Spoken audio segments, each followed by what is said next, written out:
Hello guys, welcome to Infinity Movie. Today we are going to recap a neo-noir science fiction movie named The Osiris Child, released in year 2016. Be careful, spoilers ahead. Watch out and take care.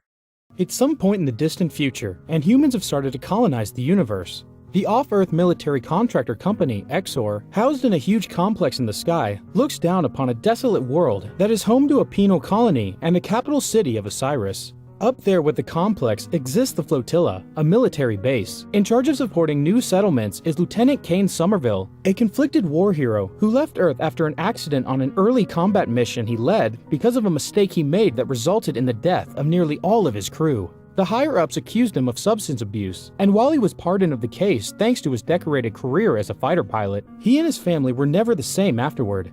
Living in the flotilla makes it hard for him to see his 11-year-old daughter, Indi Sommerville. Today he's taking her out on a ride through the planet's desert, although she is not impressed by such empty wasteland. Indi tells him her mom thinks he's running away, but he deflects the comment by saying he hasn't talked to her in a long time, and that he is proud to be part of a project that builds humanity's new future. To get on his daughter's good graces, he lends her his weapon and teaches her how to shoot before they go back to the new bunkers together. When they are done, Indi is sent to Osiris City to stay with a nanny, since she isn't allowed up in the flotilla with him. Kane promises her he will be back in a week and she can call him anytime. After a glimpse of the monsters that lurk in the wasteland during the night, morning comes for Kane in the flotilla. His AI Travis wakes him up and prepares his breakfast for him while playing his messages.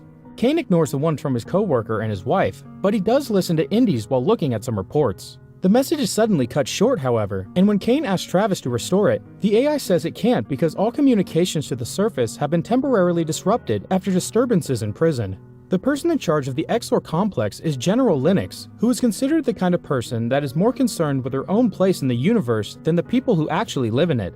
She is currently receiving a status report of the colony after the prison has been breached. Some creatures that Exor itself created have gotten inside and have been killing prisoners. The outer cities are also gone, and it is a matter of time before the monsters kill everyone on the surface. The Colonel wants to save as many lives as possible, but Linux thinks this will destroy the reputation of the company, so she decides to call a meeting to present an alternative plan. However, she lies to the attendees, who include Kane. She tells them the prisoners have rioted and are in possession of a lethal virus Exor has experimented on, and now they are using it to hold the planet hostage. If Exor tries anything to intervene or rescue people, they will release the pathogen in the capital. This calls for Protocol 84, which requires the entire decimation of the colony. Linux says that if prisoners hear of it, they will be able to negotiate a better deal. They have 23 hours to achieve it, and Linux promised everyone that the people in the capital and her employees' families will be fine. After the meeting is over, Linux orders the Colonel to put a tag on every attendee to keep an eye on them for those following 23 hours. If there is any unusual movement, that they should be isolated. Desperate after hearing the news, Kane tries to contact Indi to no avail, and when he asks Travis for reports on the prison incident, he is told they are classified. The Colonel takes pity on him, and for the sake of their friendship, he tells Kane the truth. There is no virus. What Exor has been secretly working on all these years is a creation of creatures called Ragged that would be shipped and used in the creation of new colonies. There is no hostage situation. The monsters have escaped and are moving towards the main city. In 23 hours, Exor would blow up the reactors. Kane gets angry with him for having been lied to and allowed to bring his family when he knew what was going on under the surface, but the Colonel doesn't have time to argue. He tells Kane they are going to lock down the hangar bay in 20 minutes, after which nobody will be able to enter or leave the station. Kane decides to do what he does best, piloting. He steals a ship and leaves the station, flying with outstanding talent to dodge the shooting from the officers that chase him. But when he forces the ship to exceed G-force to destroy the last Exor guard, he begins to lose consciousness and the emergency system takes over, ejecting his seat. Snapping out of it at the last second, Kane manages to take off his seatbelt and open the parachute, allowing him to safely land in the water. That is, until he stands up and a mysterious figure knocks him out with a weapon. Kane wakes up on the ground and finds the person that dragged him there is Lombrok, who is now pointing a gun at him. He tries to explain the situation by using a lie about the prisoners having access to the reactors, but turns out Sai was a nurse at the prison, so he knows he isn't telling the truth. To convince him of his story about the planet going to blow up soon, Kane tells him he wants to save his daughter, who is currently staying at the capital, and that he will give Sai access to a safety bunker if he helps him rescue her, so Sai accepts. A flashback begins then, and Sai can be seen as a prisoner in the planet's jail.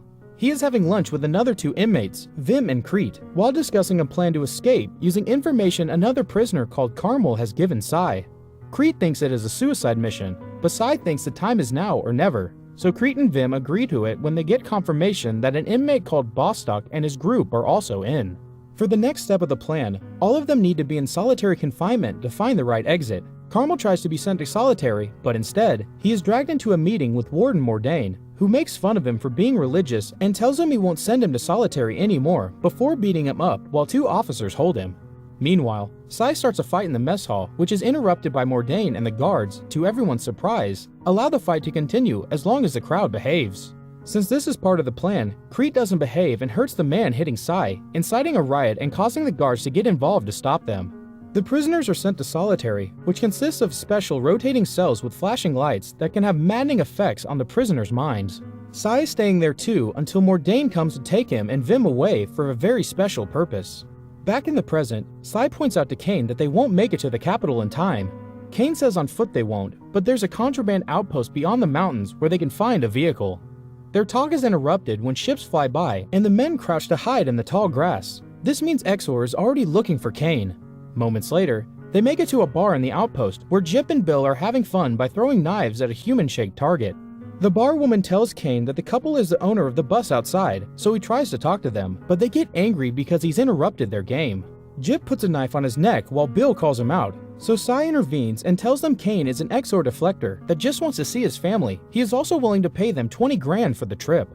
Bill accepts as long as Kane is able to pass Jip's test, which consists of getting high and throwing a knife at the target. Kane's aim is perfect, so he passes the test, and the 4 of them agree to leave and take a detour to buy some weapons. After another flashback begins in jail, Vim wakes up inside a cage and sees a monster approaching him. The creature hits his neck with its tongue and injects him with some kind of dangerous substance.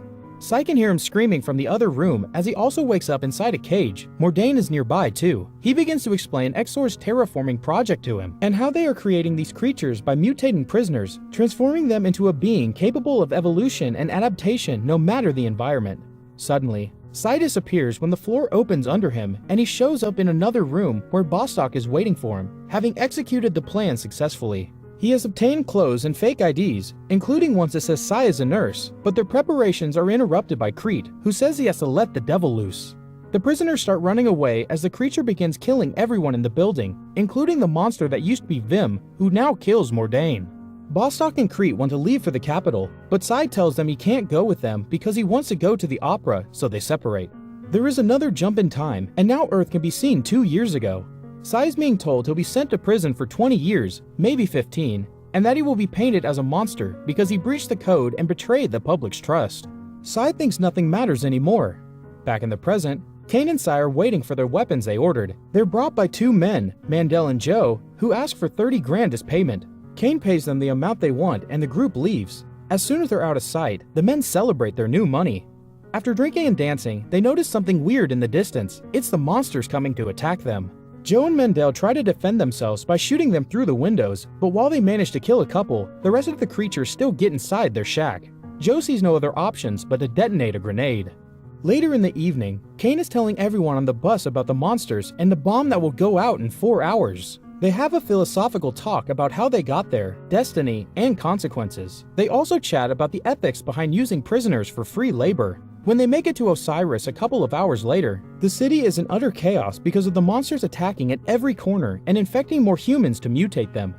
The group gets their weapons out and agree that while Kane goes out to find his daughter with Sai, Jip and Bill will provide cover and protect the bus. The couple shoots all the monsters that come close as Kane and Sai enter the building Indi lives in. They come across one of the neighbors who tells them he hasn't seen Indi before letting them go upstairs.